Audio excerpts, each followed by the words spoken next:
किस भाषा का इस्तेमाल माननीय मुख्यमंत्री जी ने महिलाओं और लड़कियों के लिए कहा था। इस तरह से दर्जनों एग्जाम्पल है जो राष्ट्रीय जनता दल ने महिलाओं को सम्मान देने का काम किया। इस भाषा का इस्तेमाल तो राष्ट्रीय जनता दल और महागठबंधन के संस्कार में नहीं है। सरकार का आंख खोलने का काम किया, लेकिन सरकार तो गूंगी है, बहरी है। अध्यक्ष जी, माननीय अध्यक्ष महोदय विधानसभा घबरा गए, लेकिन अध्यक्ष महोदय तमाम जो विपक्ष के कार्यकर्ता हैं, विपक्ष के हमारे एमएलए हैं, सम्मानित साथी हैं, उनको अपमानित करने का काम करते हैं। नमस्कार, स्वागत है आपका देशवा न्यूज में और मैं आपके साथ राजनंदिनी। नीतीश कुमार ने सदन से एक बयान दिया था कि जो महिला हैं वो चुप रहें। इसको लेकर सियासत तेज हो गई और उधर से राबड़ी देवी ने भी पलटवार किया था। उस समय से सियासत तेज हो गई है और लगातार कई सवाल उठाए जा रहे हैं नीतीश कुमार पे। इस पूरे मुद्दे पे सीधी बातचीत करने के लिए आरजेडी विधायक रणविजय साहू जी हैं। क्या कुछ कहना चाहेंगे? नीतीश कुमार लगातार महिलाओं को ही अपना निशाना बना रहे हैं। लेकिन नीतीश कुमार महिला विरोधी हैं। आपको याद होगा पिछले सत्र में किस भाषा का इस्तेमाल माननीय मुख्यमंत्री जी ने महिलाओं और लड़कियों के लिए कहा था और बिहार शर्मसार हो गया था। और लगातार राबड़ी देवी पर जो बयान ये करने का काम करते हैं, आपको यह जानकर बड़ी खुशी होगी। ये राष्ट्रीय जनता दल जो गरीब कमज़ोर की वंचितों की आवाज़ है, राष्ट्रीय जनता दल ने एक महिला मुख्यमंत्री देने का काम किया। राबड़ी देवी जी के मुख्यमंत्री काल में बड़े बड़े काम हुए। गरीबों का उत्थान हुआ, कमज़ोर लोग ब्लॉक में जाते थे, थाने में जाते थे, उनको सम्मान मिलता था, अधिकार मिलता था।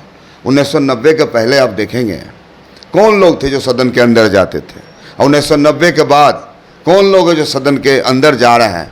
तो ये परिवर्तन हुआ, ये सामाजिक परिवर्तन हुआ श्रीमती राबड़ी देवी के मुख्यमंत्री काल में, और महिलाओं को सम्मान देने का उन्होंने काम किया है। आप देखिए आज सदन के अंदर, विधान परिषद के अंदर अगर पार्टी को भेजने का मौका मिला तो मुंडी रजक जो समाज के अंतिम पैदान की कार्यकर्ता, पार्टी के एक साधारण वर्कर को पार्टी ने भेजने का काम किया। उर्मिला ठाकुर आपके सामने में एग्जाम्पल है। इस तरह से दर्जनों एग्जाम्पल है जो राष्ट्रीय जनता दल ने महिलाओं को सम्मान देने का काम किया।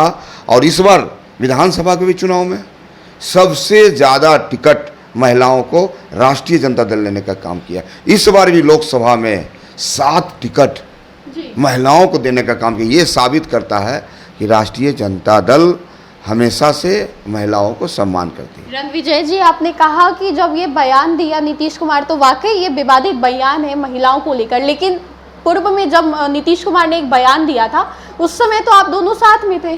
देखिए, मुख्यमंत्री जी कब क्या बोलते हैं उनका कोई ठिकाना नहीं। मेरा सवाल है, तब तो आप लोग साथ में थे ना? नहीं, देखिए हम तो साथ में नहीं थे। मुख्यमंत्री जी जब इस तरह का बयान, जिस भाषा का इस्तेमाल तो राष्ट्रीय जनता दल और महागठबंधन के संस्कार में नहीं है। अच्छा। ये कहीं न कहीं मुख्यमंत्री जी का जो बॉडी लैंग्वेज होता है, या जो पलटने का होता है या सलटने का होता है, आज यहाँ कल वहाँ, तो उनका एक नेचुरल कहा जा सकता है कि गुण है उनके पास। कभी चले जाएंगे राजगीर अज्ञातवास में, वहाँ से निर्णय लेते हैं। तो जनता हर बातों को देखती है और जनता तो समय पर ही निर्णय लेती है। और समय 2025 नज़दीक है। ऐसे अवसरवादी, ऐसे महिला विरोधी, ऐसे आरक्षण विरोधी, ऐसे लोकतंत्र के जो हत्यारा है लोग, ऐसे जो बिहार में भ्रष्टाचार है, अपराध का बोलबाला है, ऐसे लोगों को जनता 2025 में सबक सिखाएगी। आज सदन में फिर से हंगामा किया आप लोगों ने। लगातार पक्ष वाले आप लोगों पे इल्जाम डालते हैं कि पहले तो कहते हैं आप लोग कि मॉनसून सत्र काफ़ी छोटा है, जब शुरुआत होती है तो सदन में, सड़क पे, हर जगह हंगामा किया जाता है। आप लोग देखिए, हम लोग जनता के मुद्दे को लेके निश्चित तौर पे सदन के अंदर बिहार को विशेष राज्य की दर्जा की बात हुई। अच्छा। बिहार में 13-14 करोड़ लोगों की हित या उनका सत्ता के लोगों का जो आईना होता है वह विपक्ष होता है। तो पूरी तरह से सदन में एकजुटता के साथ हमने सरकार का आंख खोलने का काम किया।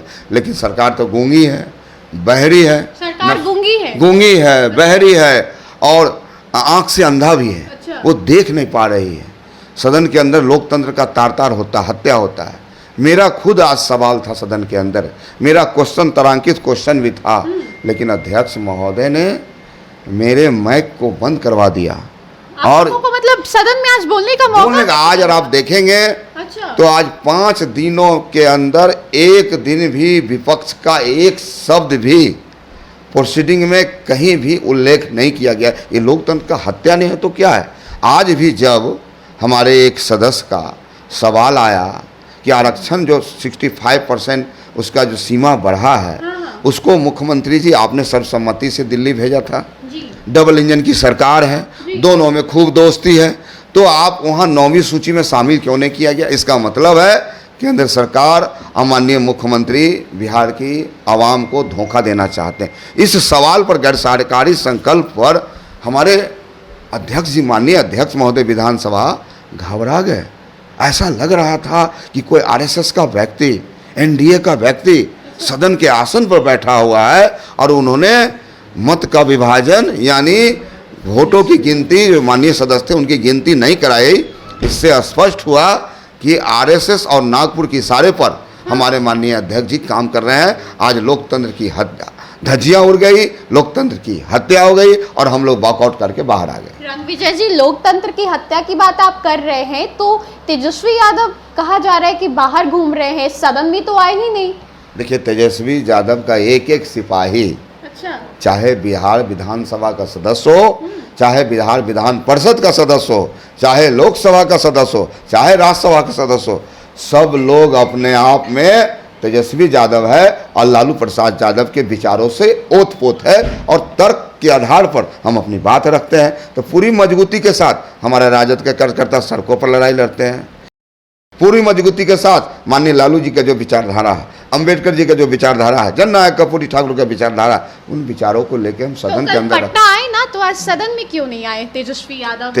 विपक्ष के नेता प्रतिपक्ष तेजस्वी यादव क्यों नहीं आए सदन में? देखिए, सदन के अंदर जो सदन की व्यवस्थाएं हैं, आप देखिए, कोई भी सदस्य को हमारे माननीय अध्यक्ष जी साथ लेके नहीं चलना चाहते।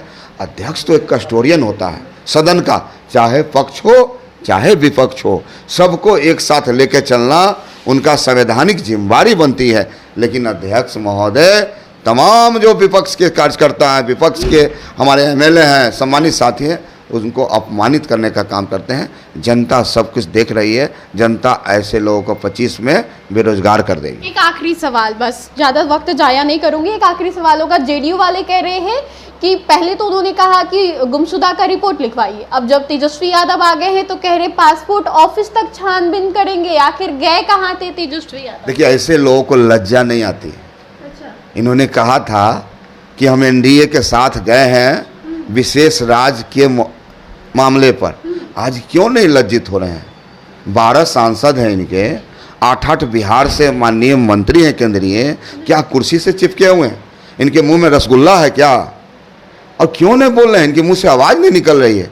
तो ये लोग सत्ता के लोग हैं, कुर्सी से चिपकना जानते हैं, लेकिन जनता ऐसे लोगों को 2025 में उतार देगी। बहुत बहुत धन्यवाद। तो आपने साफ तौर पे सुना आज सदन में किस तरीके से कल रात को तेजस्वी यादव पटना तो आ गए थे लेकिन सदन में उनकी उपस्थिति नहीं हुई थी। कई दिनों से सवाल उठाए जा रहे थे कि नेता प्रतिपक्ष तेजस्वी यादव सदन में क्यों नहीं आ रहे हैं। हालांकि कल रात वो पटना आए लेकिन सदन में नहीं आए।